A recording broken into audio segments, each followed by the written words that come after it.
Hello നമസ്കാരം, ഏവർക്കും പുതിയ വീഡിയോയിലേക്ക്. അങ്ങനെ കാത്തിരിപ്പിനൊടുവിൽ സെയിൽസ് ഗേൾ എന്ന വെബ് സീരീസിൻ്റെ ആദ്യ എപ്പിസോഡ് OTT റിലീസ് ചെയ്യാൻ പോവുകയാണ്. അതിൻ്റെ ഏറ്റവും പ്രധാനപ്പെട്ട അപ്ഡേഷനാണ് ഇന്നൊരു വീഡിയോ ഭാഗത്ത്. വീഡിയോയിലേക്ക് മുൻപ് വീഡിയോ ലൈക്ക് ചെയ്യുക, ചാനൽ സബ്സ്ക്രൈബ് ചെയ്യാൻ വേണ്ടി ശ്രമിക്കുക.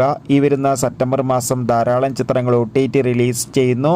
ചാനൽ പരിശോധിച്ചാൽ നിങ്ങൾക്ക് കാണാൻ വേണ്ടി സാധിക്കുന്നതായിരിക്കും. ഏവരുമേറെ ആകാംക്ഷയോടെയാണ് ബൂംബെക്സ് എന്ന OTT പ്ലാറ്റ്ഫോമിലെ ഓരോ വെബ് സീരീസിൻ്റെയും OTT റിലീസിനായി കാത്തിരിക്കുന്നത്. അതിലെ ഏറ്റവും പ്രധാനപ്പെട്ട വെബ് സീരീസാണ് സെയിൽസ് ഗേൾ. ഇപ്പോൾ ഇതാ വെബ് സീരീസിൻ്റെ ആദ്യ എപ്പിസോഡ് നാളെ രാവിലെ 11 മണിക്ക് ബൂംബെക്സ് എന്ന OTT പ്ലാറ്റ്ഫോമിലൂടെ OTT റിലീസ് ചെയ്യുമെന്നാണ് അറിയാൻ വേണ്ടി സാധിച്ചിട്ടുള്ളത്. കാത്തിരിക്കാം. കൂടുതൽ അപ്ഡേഷൻ അറിയാൻ വേണ്ടി എത്ര പേരാണ് വെബ് സീരീസിൻ്റെ ആദ്യ എപ്പിസോഡിനായി കാത്തിരിക്കുന്ന കമൻറ്റ് ചെയ്യുക. ഈ വരുന്ന സെപ്റ്റംബർ ഒക്ടോബർ മാസം ധാരാളം ചിത്രങ്ങൾ OTT റിലീസ് ചെയ്യുന്നു. ചാനൽ പരിശോധിച്ചാൽ നിങ്ങൾക്ക് കാണാൻ വേണ്ടി സാധിക്കും.